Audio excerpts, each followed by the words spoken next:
Carolina Tupinambá, da Universidade Estadual do Rio de Janeiro e membro da Academia Brasileira de Direito do Trabalho, que falará sobre Processo 5.0 e garantias processuais. Seja bem-vinda, professora. Muito obrigada, Elaine. É um prazer estar aqui entre pessoas que eu admiro tanto. Tenho lido bastante os trabalhos da professora Ana Paula, e o professor Malê nem se fala, porque ele me fez ser doutora na Universidade do Rio de Janeiro, justamente com um tema muito semelhante de garantias processuais, que na época, então, era a minha tese, enquanto a gente nem imaginava que o processo poderia ser tão tecnológico, e fora a nossa convivência na Academia Brasileira de Direito do Trabalho, e também agradeço demais o convite por essa escola, na pessoa do meu colega, o professor Ney Maranhão, por quem também nutro extrema admiração por sua atividade acadêmica, e me coube aqui falar entre mentes tão brilhantes, que eu admiro tanto, um assunto que realmente parece ter sido definitivamente revisitado a partir da minha tese de doutorado sobre garantias processuais em 2011, imagina. As preocupações eram tão diversas das que são atuais, e pensei em organizar aqui a minha fala, e perdão, não botei aqui pronto, a minha contagem de tempo. Aí, pensei em organizar a minha fala trazendo um enfoque, né, uma enumeração das garantias que me parecem serem espraiadas um certo consenso das garantias processuais, e talvez trazer algumas tendências que me parecem nada conclusivo, mas apenas uma provocação de reflexão dos senhores em relação ao que venho percebendo, tanto na atuação como advogada no processo no direito do trabalho, como também nas pesquisas acadêmicas, o que eu tenho visto em termos de influência no direito comparado, nas garantias processuais, meus amigos. Fiz alguma apresentação aqui, mas vou esquematizar nessa linha de raciocínio. Bom, me parece que o primeiro recorte que deve ficar bastante claro são as forças disruptivas desse novo processo que questiona as garantias processuais. E essas forças disruptivas seguem muito a fala do professor Estevão, ou seja, os avanços da tecnologia, da globalização, que permitem essas interações de todos os lugares para todos os lugares. O que eu chamaria de novo mundo seria a interação de novas gerações dentro das relações de trabalho, ou seja, muitas vezes eu percebo também nessas novas gerações uma expectativa diversa em relação ao próprio processo e à solução de conflitos trabalhistas, na medida em que a gente vinha de uma geração que tinha muito a mentalidade de entrega, né, do seu destino, da definição dos seus conflitos inteiramente na mão do judiciário. E hoje a gente percebe o ingresso de novas gerações no mercado de trabalho mais abertas para soluções de conflitos por outras vias de solução, o que também provoca, desafia o processo do trabalho a trazer, né, novos motes e possibilidades de solução, que não a entrega de uma solução pronta, uma sentença judicial, mas muitas vezes uma solução construída por todos os protagonistas daquele processo. Então, esse trio de elementos me parece ser o trio mais relevante em termos de impactos no processo do trabalho atual. A tecnologia, essa globalização e essas novas expectativas a respeito do processo. Bom, mas ainda assim, diante de todo esse novo que se coloca, as garantias essenciais, as garantias raízes, as garantias clássicas, me parecem que, apesar de demandarem uma nova interpretação, não se desconstituem. Ou seja, o que nós temos de garantias processuais? As garantias de sempre. Quando a gente percebe as constituições contemporâneas, principalmente, né, dos países integrantes da União Europeia e ainda dos países de direito anglo-saxão, nós percebemos que comutando essas garantias constitucionais contemporâneas, mas alguns trabalhos que na época eu cheguei a estudar, ou seja, antes de 2010, que já faziam sentido as definições da Corte Americana de Direitos Humanos, da Corte Europeia de Direitos Humanos em relação aos processos, aos trabalhos de código modelo, tanto em vias americanas quanto na União Europeia, um trabalho importante do professor Comolho, do professor Morello, que trazia também uma definição, um pensamento de todas as garantias que pareciam relevantes naquele momento. Me parece que a gente poderia organizar essas garantias em relação a etapas momentâneas do processo, ou seja, eu preciso ter a segurança de um processo justo, ela estaria na estabilização de um órgão modelo, de um órgão previamente competente, um tribunal competente. Eu consigo acessar esse órgão sem que isso seja limitado por eventual hipossuficiência econômica, por eventual hipossuficiência de informação intelectual, ou seja, eu tenho um amplo acesso a esse tribunal pré-constituído. Ao chegar nesse tribunal, eu encontro um solucionador de conflitos que seja imparcial, que não tenha um viés de preconceito com as minhas demandas, ou seja, que seja informado pela imparcialidade, e que, mais do que isso, ele me deixa participar, me deixa influenciar na conclusão a que se chegará aquela solução de conflito. Isso eu vou chamar de contraditório, de ampla defesa, de participação, de devido processo legal, mas de ação, de reação e, mais do que isso, de influência no julgador. Então, a partir da constituição desse tribunal, da possibilidade de eu acessá-lo, de eu encontrar um juiz imparcial, ele me deixar participar, compõe ainda esse núcleo de garantias de um processo justo, o fato de que a solução desse conflito ela tem que se operar no mundo prático, ela não pode ser apenas uma alucinação,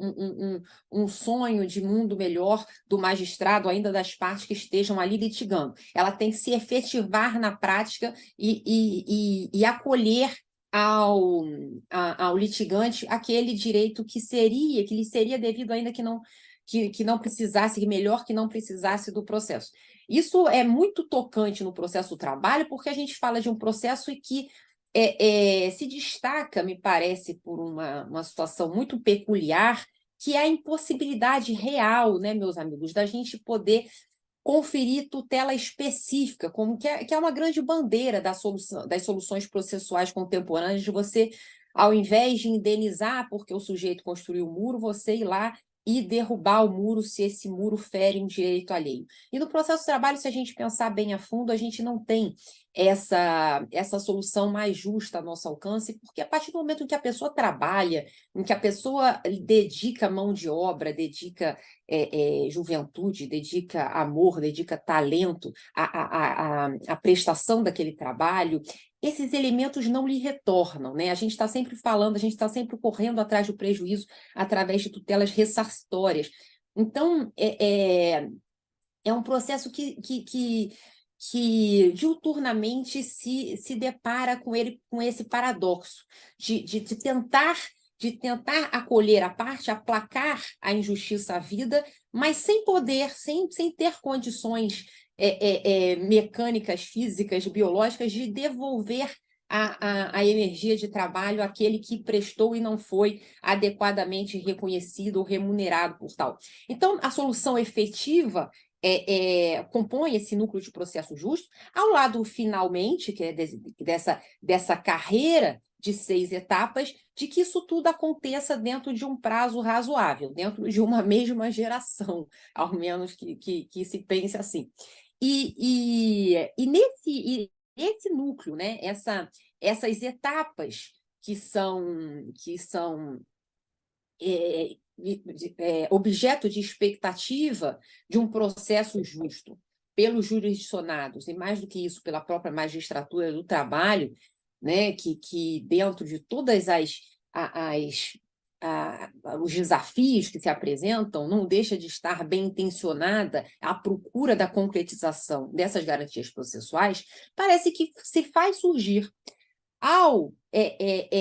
enfrentarmos essas garantias com a força disruptiva que vem sendo observada pela tecnologia, pela globalização, pelos novos atores que se apresentam no processo de trabalho, parece então que surgem algumas tendências. E não sei se os senhores irão concordar com as tendências que eu tenho percebido. Essa seria basicamente a conclusão da minha fala. E essas tendências eu dividi em assim, 5 tendências, para a gente caber dentro de uma mão. Primeira tendência seriam justamente as formas de solução de conflitos, não só a partir do judiciário, que se torna um judiciário multiportas, né? O desafio diuturno dos sejusques, dos centros de conciliação da Justiça do Trabalho, de negociações coletivas, interações com o Poder Judiciário, reconhecimento de formas de solução de conflitos como a arbitragem para determinados tipos de trabalhadores. Então, não só centros decisórios, então, privativos, como o caso da arbitragem, mas centros decisórios consensuais. E que não dizer centros decisórios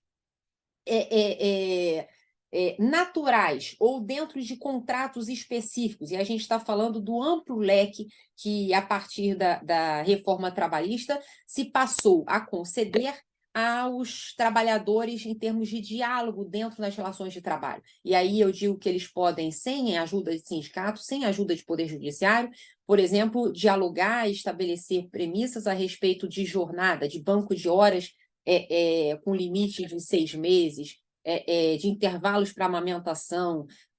dependendo do grau de empoderamento daquele empregado, a gente poder até estabelecer as condições efetivas de uma negociação coletiva, com o chamado empregado hipersuficiente. Então, a gente tem não só um processo de desjudicialização, né, que não deixa de estar sobre os olhos potenciais do judiciário, mas um processo de desjudicialização de tomadas de decisão, um processo de soluções consensuais integradas com o Poder Judiciário e um processo de reconhecimento do Poder Judiciário de soluções privadas como a arbitragem. Então, isso é um marco, me parece bastante inovador em relação a um processo do trabalho de 10 anos atrás, às vezes talvez de 5 anos atrás. Uma outra tendência que me chama muito a atenção tem sido o grau e a exigência de responsabilidade das partes. Eu chamaria de tendência 2. Por quê? Porque o processo de trabalho parece ter sido desenhado a partir de uma premissa de hipossuficiência do trabalhador e, portanto, um certo grau de comiseração e de solidariedade, de empatia com problemas que esse trabalhador possa ter na efetivação, na judicialização dos direitos que lhe pertençam. E essa tendência tem sido arrefecida, ao que me parece, ao longo do tempo, na medida em que esse trabalhador ele passa a ter uma série de responsabilidades que vêm sendo levadas muito a sério no dia a dia da operacionalização do processo do trabalho, ou seja, um dever de litigância de boa-fé, em condenações de sucumbência, em condenações de honorários, aliás, de custas periciais, em relação aos custos, ao ônus financeiros que esse processo apresenta, em relação à possibilidade, às hipóteses de comparecimento em juízo, em audiências, a contribuição com a oralidade do processo e tudo aquilo que vai imprimir eventual não comparecimento da parte. Então, talvez haja um movimento de um certo retorno de pêndulo, um certo exagero, me parece, em algumas decisões que acabam castigando um pouco, além da conta, a atuação da parte tida como hipossuficiente, no momento ainda que as coisas estão se amoldando para uma nova lógica, mas não deixa de ser um processo com um apontamento muito grande em relação ao dever de paridade do julgador, um dever de paridade, uma justiça, de fato, não mais, em hipótese alguma, justiceira, mas uma justiça mais ponderada em relação aos conflitos que se apresentam. E isso coloca, essa questão leva a uma outra tendência que me parece muito real, que é a tendência o protagonismo, né, da celeridade e da eficiência. A gente sempre viveu muito esse drama, né, da eficiência em relação à segurança jurídica, em relação à qualidade das sentenças, em relação à qualidade da prestação jurisdicional. O que vale mais, né? E me parece que existe também uma tendência de exigência da magistratura, um pouco, talvez, também de forma exagerada. Nós temos que pensar que existe um momento de crise e que esse momento, naturalmente, ele acaba trazendo um pouco um tremor de terras além da conta, mas, sem dúvida nenhuma, me parece correto afirmar que hoje nós temos uma vertente de maior força apontando para a celeridade do que para a segurança, do que propriamente para a qualidade. E por que disso? Talvez pelo crescente, não só muito pelo ingresso dessas novas gerações no mercado. Eu acho que é uma geração que ela tem um dinamismo diferente, que ela não entra numa relação de trabalho esperando fazer 25 anos para ganhar um relógio de ouro. Ela tem uma dinâmica mais célere em relação ao compromisso do seu trabalho, até com elementos para fora da própria contraprestação, né? Muita gente entrando em relações de trabalho por satisfação própria, por deveres, por valores éticos, para perceber a mudança do seu trabalho, da sua energia no mundo real. Isso é muito premente nos dias atuais, mas o que faz com que haja uma certa preocupação ao tratamento, a um processo voltado a esse toma lá da cá, a esse tratamento de teses, né, uma visualização mais atenta da aplicação de precedentes e daí talvez um engajamento da magistratura, ou talvez uma expectativa de que esse momento de valorização de precedentes possa, num futuro, trazer uma qualidade diferenciada, no sentido de que a massa seria resolvida de forma mais célere e nós teríamos mais tempo de nos dedicar, de refletir e de decidir com maior qualidade aquelas causas diferenciadas, ou até para amadurecer as causas que possam ser cooptadas em uma única, né? Um tratamento mais inteligente de processos de massa. Bom, ao lado dessa tendência ainda de tratamento de teses, de limpeza dessa massificação, e talvez a gente poderia ter falado numa expectativa de diminuição dos processos, mas eu acho que isso não ocorreu de fato. Isso foi um movimento muito próximo à edição da reforma trabalhista, mas hoje a gente já vê um crescimento vertiginoso novamente do índice de judicialização. Mas, de toda forma, apesar elaborando todos esses desafios, me percebo que a última das tendências que me parecem muito fortes e reais nesse momento do processo do trabalho seria a percepção da tecnologia a serviço desse processo. Uma tecnologia que desafia alguma das garantias processuais em determinados momentos, e aí a gente fala que outro dia eu li uma tese muito interessante, me parece que não ainda em publicação, mas participando de uma banca, em que a doutoranda dividia esses impactos da inteligência artificial e da tecnologia no processo, trazendo uma certa classificação,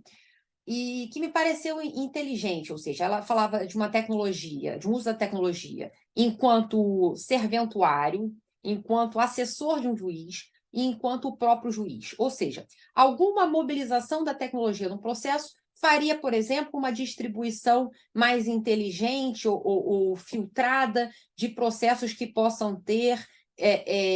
impedimento de algum julgador, e aí já sai aquele julgador e aí qualquer robô, tanto no STJ, quanto no STF, quanto no próprio TST, a gente tem vários exemplos de inteligência artificial, de robôs que vão cumprir esses papéis, em termos de fluxos internos, institucionais do Poder Judiciário, e que tem sido utilizado a Justiça do Trabalho, lembrando, ela desponta como pioneira no primeiro ramo do Poder Judiciário, que traz o processo 100% virtualizado. Né? Apesar do processo virtual, do processo eletrônico, né, ter sido geral e a partir de 2006, logo depois da lei do fax, direcionado para todos os ramos do Poder Judiciário, a realidade é que a Justiça do Trabalho ela efetiva esses auspícios, esses objetivos, de forma pioneira em relação à Justiça Federal, em relação à Justiça Estadual, e inclusive de forma uniforme, homogênea, porquanto operacionalizamos desde o início o processo judicial eletrônico, enquanto sabemos que na Justiça Estadual ainda existe uma certa angústia em relação às possibilidades infinitas de sistemas que vão operar os processos eletrônicos. Então, isso ainda é uma realidade. Mas isso seria o momento mais primitivo, né, da tecnologia no processo, ao passo que a tecnologia, em relação às vezes, de uma assessoria, ela já poderia fazer contabilização de jurimetria, ela já poderia trazer um certo aspecto de justiça preditiva, ela já poderia informar o julgador a respeito de outras demandas daquele mesmo litigante, ela poderia mapear litigantes habituais e já ter alguma função não institucional, mas mais estratégica, de fato, que possa auxiliar os julgadores na produção de uma sentença mais qualificada e contextualizada com a lide que se apresenta, e que a gente, no judiciário, a gente acaba tendo uma visão de ponta de iceberg, né? O mundo lá fora, e principalmente o mundo até que dá certo, ele dificilmente chega na Justiça do Trabalho. Então, essa função da inteligência artificial no processo, nesse segundo bloco de funções de assessores, ele parece também bastante interessante e, ainda assim, com alguns desafios em relação às garantias do processo. E aí eu digo, possibilidade de participação, muitas vezes. Ontem eu me deparei com uma sentença em que, num determinado momento, o julgador condenava a empresa e falou assim, mas ok,